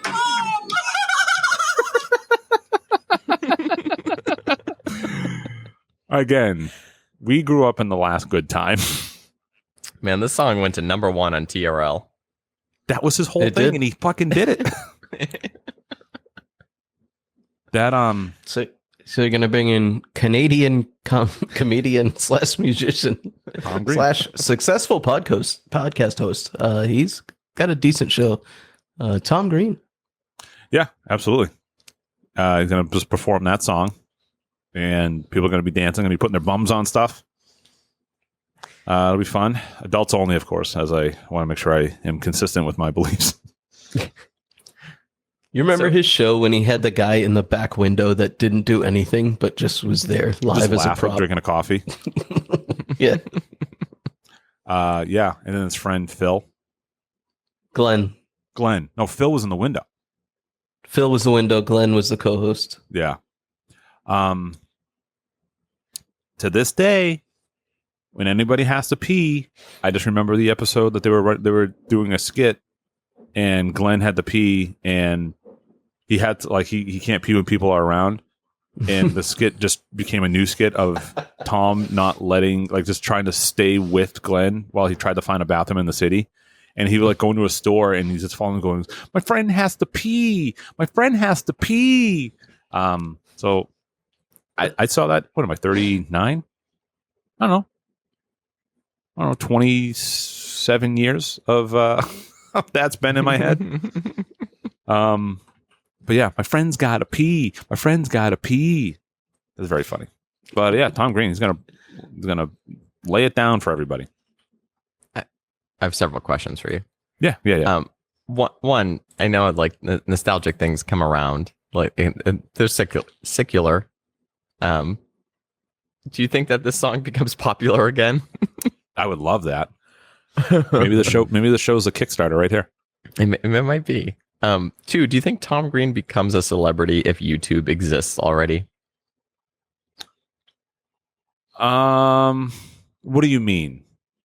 He was doing funny videos on Canadian public television. Public access. Yeah. He just would have. Yeah, he would have. Because if it was doing it today, does he just get completely lost in the sea of videos of people doing silly things? There's good potential for it, but everyone, even in the sea of people doing silly things, we still have our YouTube celebrities that are just risen to the top for one reason or another. And I think Tom Green's funny enough to do that. Mm-hmm. He was the lowest common denominator kind of comedian when he was doing his shtick for a long time. I think he did develop a little nuance and craft to the joke of being a weirdo. But yeah, today's YouTube, there's 48 million Tom Greens out there that want to harass people in a store. You know what I mean? Tom Green did that, although he did it usually a little more tastefully than some of the shit you see these days. Mm-hmm. But the formula was written. It's you want attention, this is what you do. Yeah, his stuff was way better. The fucking shit they do today is legitimately awful. It's not even like funny. It's just like just being a fucking piece of shit. And like they know that, and they know that like most of their people like hate watch their stuff, and just like it's like they watch it for the same reason people watch NASCAR. They're hoping they witness this person getting their comeuppance. They don't, but I mean, they're making money. Well, sometimes they do. This is one guy got shot at a mall. Yeah, good for doing something stupid. Yeah, shot him in the stomach. I will say I've never wanted to harm Tom Green. No, I've never wanted to see anything where he's doing friggin' Undercutter's Pizza is such a funny idea. That's such a funny sketch. My father hated Tom Green. Your father did? Oh yeah. No, he goes, if that guy ever knocked on my door, I would punch him right in the fucking face. It's like, I get it. He was meant for the 12, 13, 14-year-old boy crowd of exactly that time. And man, did he fucking know his target demographic. Yeah. Oh, yeah. Nailed it. Freddie got fingered. Freddie got fingered. He was talking about his LeBaron. So Chrysler LeBaron. My hooves! My hooves! The movie's fucking crazy. I still quote it to this day, though. That's the thing. Yeah. 25 years later. And then honestly, like the most perfect successor to that for us, like you're saying, being like 12, 13, when we hit 15, 16, 17, was Jackass and CKY. Mm-hmm. That was like the next logical step. And then after that, it was just, deep, Catfish. Yeah, to catch a predator. Yeah, then it was the snuff films on the internet. And oh, yeah. Well, yeah, those are all never came Bum back. fights. Bum fights. Bum fights with Rufus, the stunt bum. Sam, have you seen bum fights? No. Yeah, that sounds about right. You know who has? Who? Me. Yeah. Yep. If it was on LimeWire, I saw it. Yeah, Rufus the stunt bum. I love it. I thought it would look more real. Yeah, they got bling bling. Bling bling hides his crack pipe in his collar. Boogasha. If people know what I'm talking about, they're loving this. Mm-hmm. How do we monetize this? How do we? It's too good. It's simply too good. Yeah. All right. Who's up? You, Will. I just did my Tom Green. Oh, yeah. Okay, so top of the list for wild card. Wild card, yes. All right, my wild card for my political party, what do they call it? Convention, is the recently freed Julian Assange comes out and rains down copies of Epstein's client list from the ceiling, playing video proof of top-ranking officials engaging in illegal pedophilic activities on a big jumbotron. Dude. What a fucking event that would be. I'm telling you. So I got the conventions, I think, sewn up here. I mean, he's got the screen is split by like 35, it's 32 panels, screen. There's like Hillary shoving cigars up Bill's asshole, Trump getting pissed on by like underage Russian girls, Kamala's old escort ads from Backpage. This it would be such a phenomenal event, worldwide attention. It would do so much for globalization as far as the middle class and the underclass uniting to say like, oh my God, we got him. We finally, we got him nailed to rights, and we can start getting rid of all these pieces of shit. I'm sure that the CEO of like Nestle, Johnson and Johnson, let's alienate everybody right away here. Oh yeah. Whatever. We're the big Procter and Gamble. Procter and Gamble's another one. Merck Pharmaceuticals. Okay, now I'm talking direct clients of mine. But what a better way to reset, a capitalism-driven society than to tear down the top-ranking officials who have been abusing it. Yeah, that's crony capitalism. Mm-hmm. So how does he make his appearance at the convention? He's in the rafters with JFK. Yeah, he comes down like Sting. RFK. Yeah. No, JFK. no. Not- He's up there with JFK. It's another thing he's exposing that he's still alive. Yep. Ich bin ein alive. Oh. It's still early here. But yeah, I would love to see, Julian Assange make one last, like, go back to jail move. Go back to jail move. Go back to jail for literally nothing. Yeah. And I think this would be the perfect opportunity. I mean, him just making it rain, just throwing top secret documents over the crowd to the journalists. Oh, quote unquote journalist. Am I right? Okay, yeah. No actual credentialed journalists, just regular people only allowed. Yeah, that's right. Right to the source. The only way to get into this convention is by a second chance drawing on a Massachusetts state lottery scratch ticket. What are the odds? Because that's where you get the most real down-to-earth people. I can see the type of person you're going after now. Yep. Friends and family of mine. That man, I would love that so much. Yeah. Julian Assange. I hope he's got one left in the tank. Come on.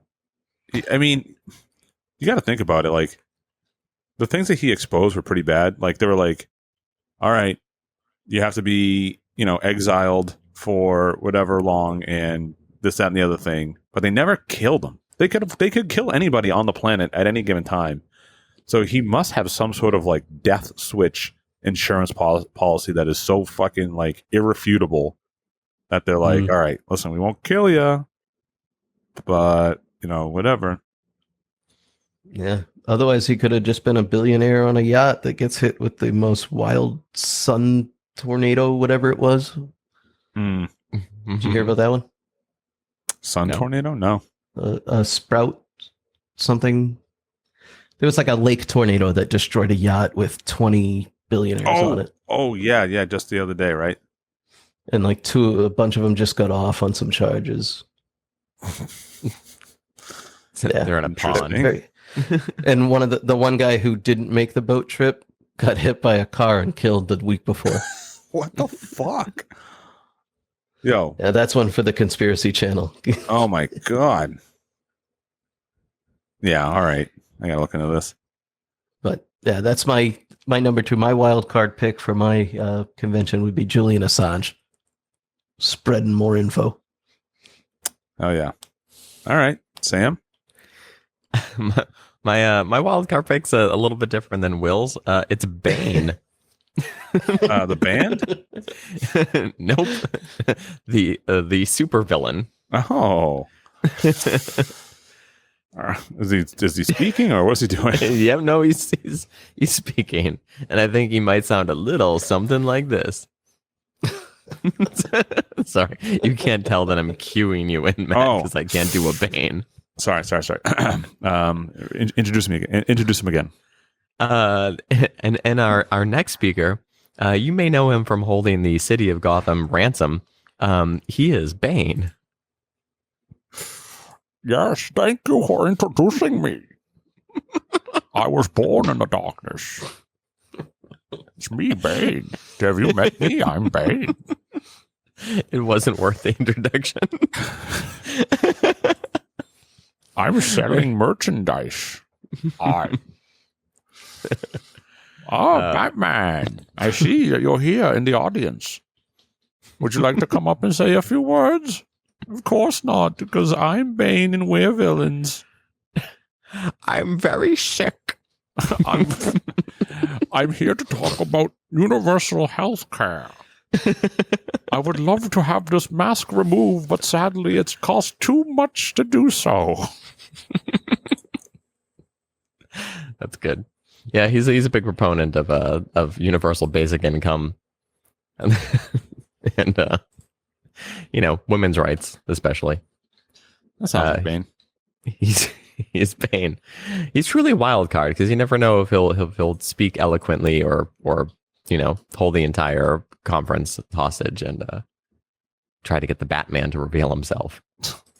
Trying to get the Batman. I would also accept Bane from Batman and Robin. Was he like an idiot? Oh no, a big juiced up freak. Yeah, and I don't think he talked. Yep. That's all I have to say about that. I just thought it would be funny if Bane made an appearance.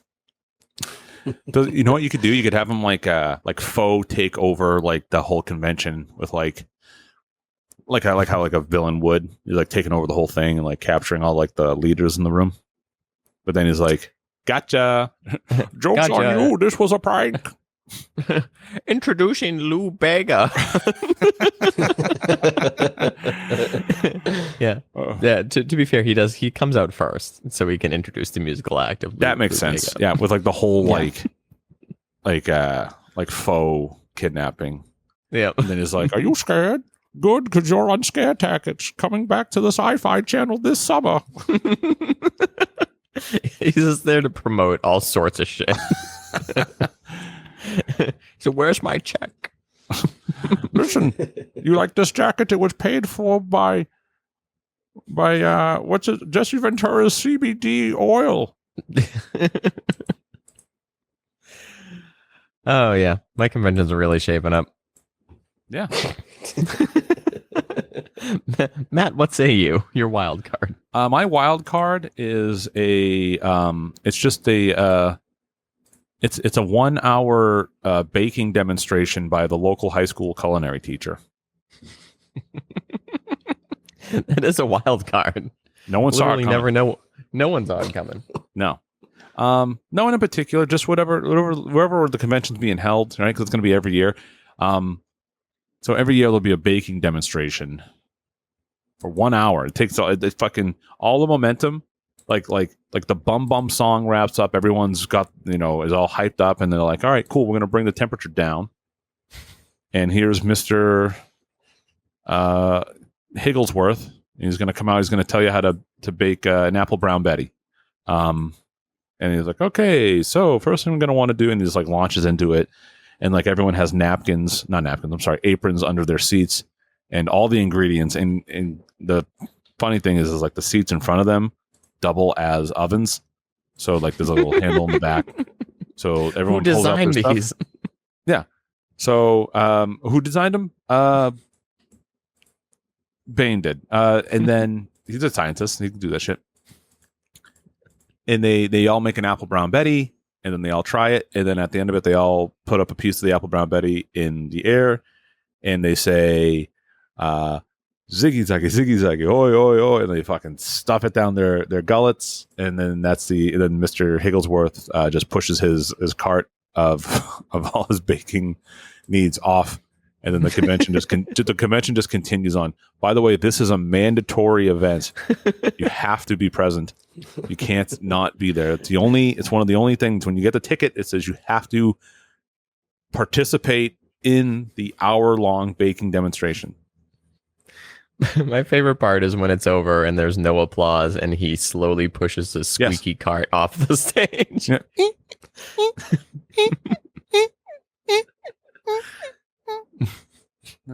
Thank you, Mr. Higglesworth. Which is funny because, the next person coming up is like the headline. Yeah. So it's like the cool down moment, the cool down match. Yeah, you got to have that. Yeah. Do you bake anything fun when you were in like home ec or whatever? Was that a thing you did in like either middle school or junior high or whatever? Yeah. We baked monkey bread. Yep. That was going to be exactly what I said. You could shape it like anything. Yeah, and just pull it apart. It was good. Mm-hmm. Just like half cooked fucking biscuit though. I think who had a good like an alligator. The guy on my list that had a good joke about home economics teachers was Gallagher. Ron Paul? No. Ron Paul. Would you like to hear it? Yeah. Yes. Makes no sense. It stifles the creative person who has questions to ask. Why are all the home ec teachers divorced?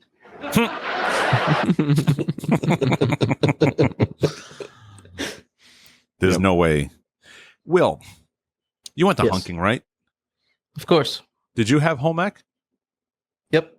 What was her name? Do you remember? No. Okay. Yeah, she looked like she was probably divorced. Oh, she was. She had was like wretched. she was a little like witchy, like skeletal. I'm sure she's very nice, but man, home ec. Also, like I think about it now, like that's a crazy. That was like a crazy class because we had a classroom that was like 4 like kitchens in middle Yeah, school. it was great. Yeah, like that was. We like a were, good I thing. think, Last. I think we were like the last class that actually got to take that. Yeah. And then like funding got cut. And it's like, You yeah, didn't- we don't need to teach these kids how to use ovens. Let's teach them pre-algebra. Yeah. I need to know about the Dewey Decimal System in libraries. Even though they can just They're not- Google whatever the fuck they want now. You're not going to Here's carry how- a calculator with you everywhere you go. No, I'm going to have it implanted in my brain. Oh. Here's how you invest in stocks and save for a good future. No, wait, no. Here's an egg to take care of. Take care of the egg. Another policy I will vote, and whoever's ending the Department of Education, get rid of that thing. Man, I hope Vivek Ramaswamy runs again, and I hope he wins, and I hope he does all the things he claims that he said he's going to do. Even though we all know, I talked about it before, and this has to be true. Of the oh god, who was the Will? Who was that? He was like a political comedian. He was really big. He died early on. He died early in his career. Everyone loves him. Bill Hicks. Bill Hicks. Yep, that's him. I knew you'd know it. Bill Hicks has that joke about everyone talks a big game about like running for president and then they win. And then on day one, like the CIA and the intelligence agencies show you a clip of the JFK assassination from an angle you've never seen before. And you just go, I just want to make sure we understand each other here. We good? We understand? Yeah. I bet that happened. I bet they did it to Trump, and Trump went, so? And that's why they hit him, because they couldn't do it. But man, what were we talking about? Oh yeah, home ec. Yeah, Home ec- I have. home ec I still rule. have the bookshelf that I built in my 8th grade home ec class. It's actually in my daughter's room right now. Nice. Wouldn't that have been in woodshop? Yep, woodshop. You're right. Home ec and woodshop were the. Oh, and if you had the same woodshop teacher, Yeah. how many fingers was he missing? Oh yeah, he would hold them up, Mr. Lucia. Mr. Lucia, and he had Mr. like Lucia. this bald head that looked like his skin was melting, and he was missing 2 fingers from Oh. a table saw accident. And he was crazy in the best way. Insane. In the And a best way. friendly, great guy. I still think of some of the songs he would make up of people just off the Yep. whim. Yeah. Great guy.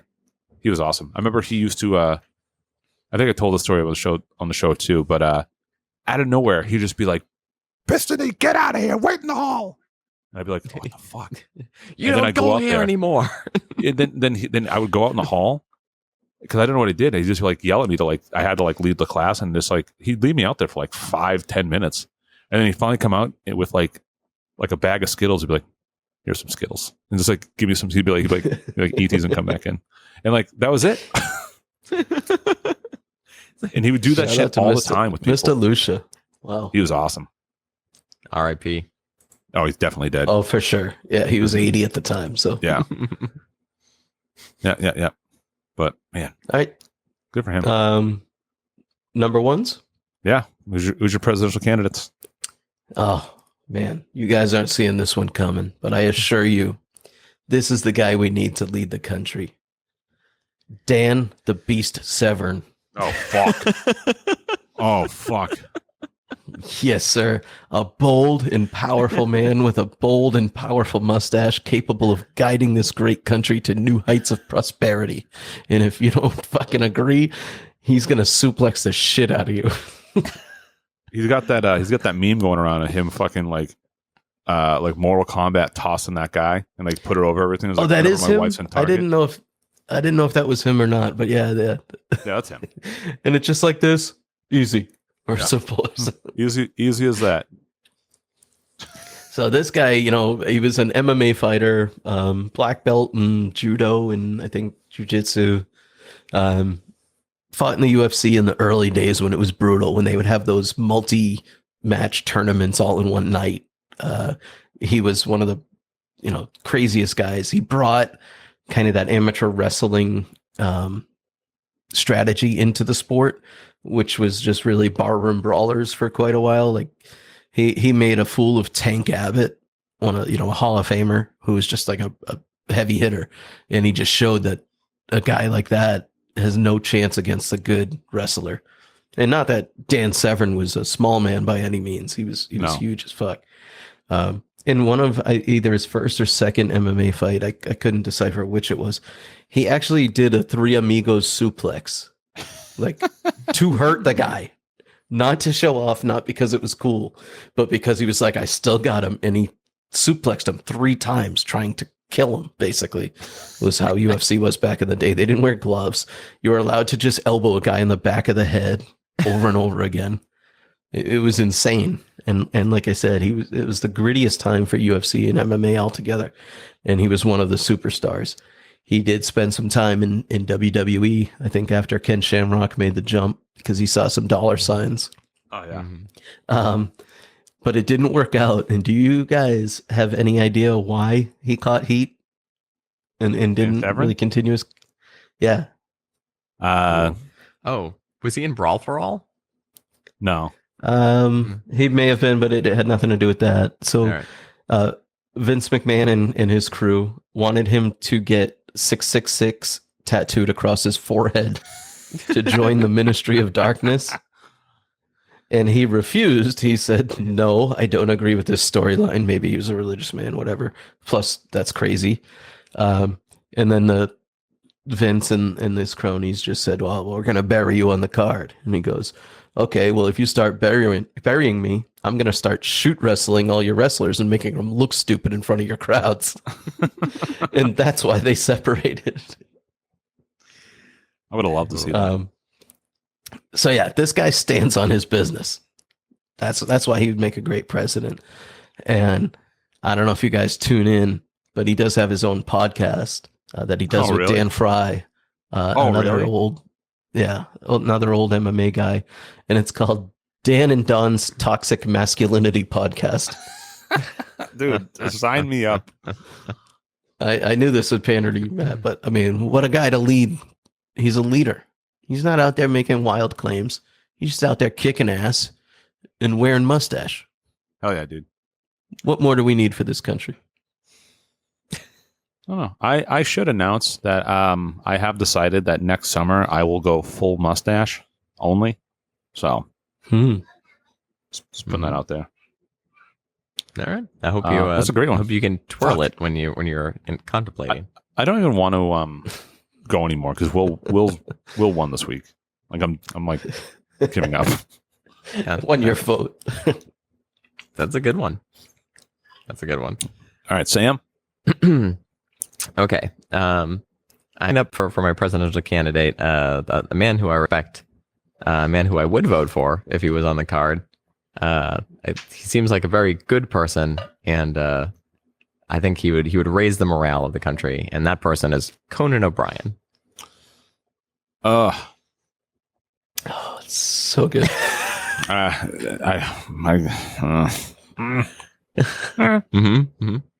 Go on. No, I like Conan O'Brien. I just just go on. Okay. He doesn't like his political leanings. No, he's a bit of a shill for the establishment. And I have a specific example. Harvard lib. No, he's very funny. I mean, I like him a lot. It's just, hold on, I forget what country it was, but basically, the like Trump called, I forget what countries they were like. He called them shitholes, and he said like because someone got elected, was it El Salvador, and then everyone was like giving Trump shit about calling these two countries shitholes, but like El Salvador was turning around and he was like, that's what you need to do. So then Conan O'Brien did some episodes from the other shithole country and was like, it's not a shithole, see? To like, I don't know, prove Trump wrong, but like Trump was 100% correct. But like the fact that he did that, I was like, why did he even do that? Well, I don't know much about that. No, it's such like a one-off thing. That's whatever. No. But no, El Salvador is doing much better since then. Oh yeah. Bitcoin. What could go wrong? Nothing at all. Nothing at all. But yeah, no. Listening to Conan O'Brien's podcast is really great because it's a bit more long form and he can be a bit more open and less scripted than he was on the show. And he seems like such a good dude, and he can talk to anyone about anything. I think he can come to like a mutual understanding with anyone regarding, whatever issue. I think he can have like a real conversation. He's funny as fuck. And he's just also like very silly. And I think that sometimes we need like Secretary of State, the cactus chef that plays We Didn't Start the Fire on the flute, or Treasurer, the really tall dachshund. It would be good to look at the man in charge and just have a good chuckle. So Conan O'Brien, he's my presidential candidate. There you go. I found it. The two countries that he called shitholes were El Salvador and Haiti. And so Conan O'Brien did episodes from Haiti, like a couple years in 2018. And then fast forward to 2023, 24, and Haiti is a nation of just warlords, openly a government dissolved and warlords fighting for power. So I think someone was proven correct, and it wasn't Conan O'Brien. And Haiti got it pretty rough with those earthquakes and everything. Yeah, well, their government was not good. It was very corrupt. Yeah, but no, I do like Conan O'Brien, and I love the Conan O'Brien characters. The crooning ghost. Those fucking songs he sings are so good. Yeah, that one character actor that he has on all the time So to good. do that sort of thing. He's incredible. Yeah, him, and then the other guy who plays Eyeballs O'Shaughnessy. So good. And my favorite Conan O'Brien quote is, when they'll do something like that, he'll just end it by going, "What an incredible waste of time." That's a good one. That's a good pick. All right. Thank you, Matt. What you got? All right. So, I think we've done this before. We did a similar episode to this not that long ago. Yeah. And so I'm going to stick with what I picked last time for a presidential candidate, and I'm going Odorous Urungus from Planet Sweatsock, the singer of Guar. Mm-hmm. I stand by everything I said before. We need a leader and someone who's not afraid to just, kill the masses if need be, and cull the weak. And Odorous Urungus is the man to do so. I just found a clip came across my feed the other day about Odorous Urungus talking about Dave Grohl at like the Grammys or whatever.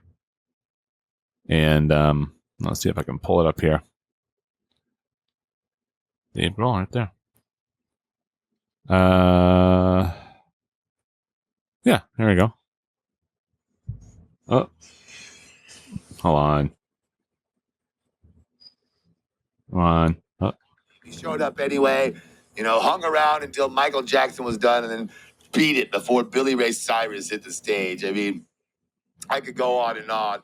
We were posing for some stupid photograph with Michael Green, the president of NARIS at the time. And the LA Times had asked me, they said, "Odorous, what do you think about being nominated for a Grammy?"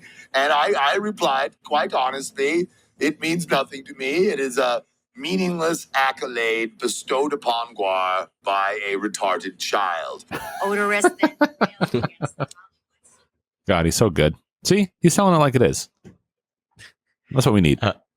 Now, is he in full costume for the entire term? Yes. What do you mean costume?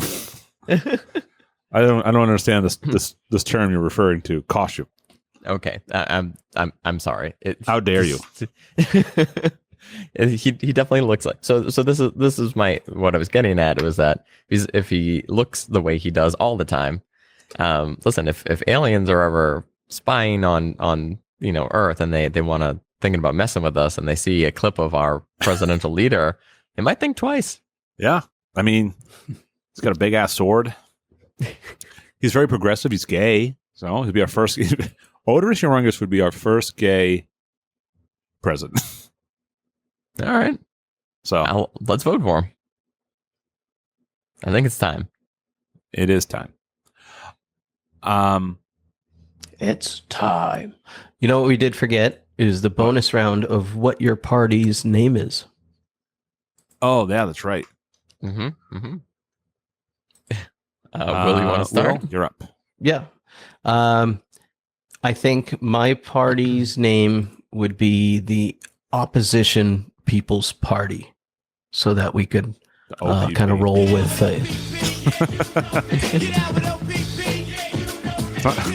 In reality, not a bad party name.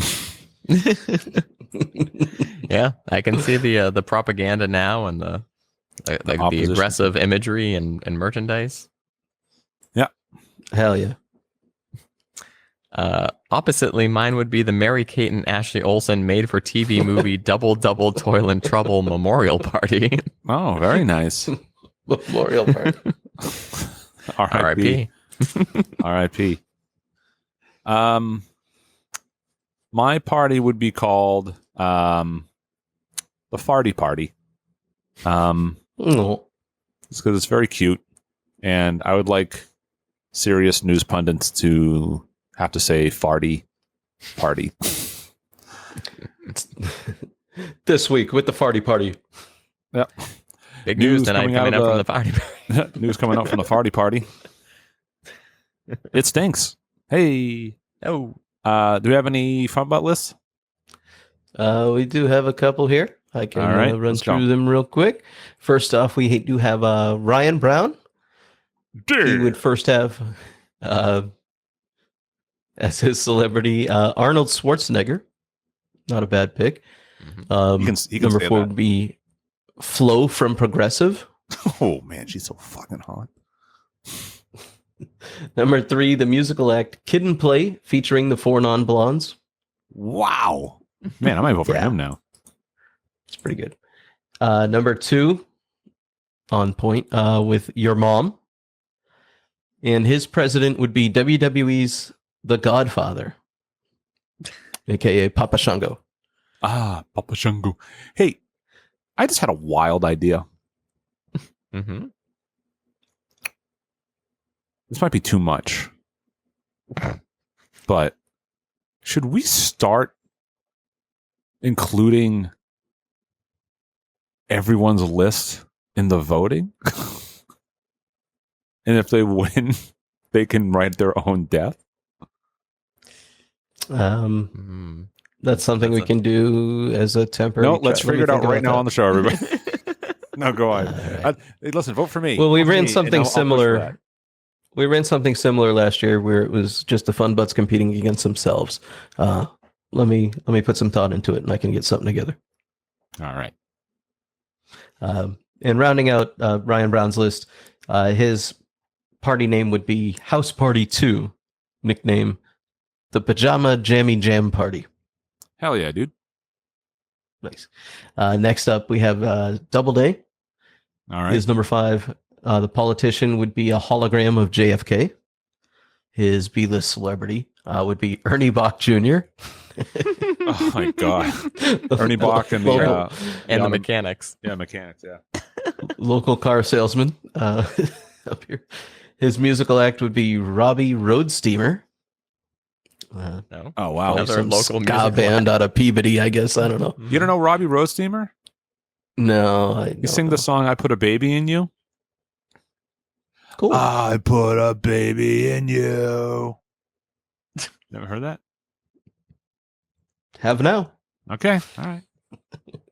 His Double Days wild card would be Bobby Wong from Kowloon, debuting his latest, greatest creation, the Poo Poo Platter Projector, aka the Kowloon Cannon, to keep the fine people of the convention well fed and keep things rolling. All right. And his nomination for president would be Bill Belichick. Pretty good pick there. And the party name would be the Boston G Party. Hell yeah. Hold on. I'm looking at Robbie Rhodes-Seymour on Spotify, and it's a comedic act. It's pretty funny, but he has one album called OK Computer, but it's spelled out OKAY Computer. That's pretty good. Last up, we have the missing host, Sir Charles Ard himself.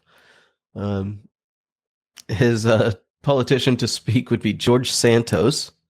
Seems like I a good almost friend put of George his. Santos on there. He's spilling the tea, man.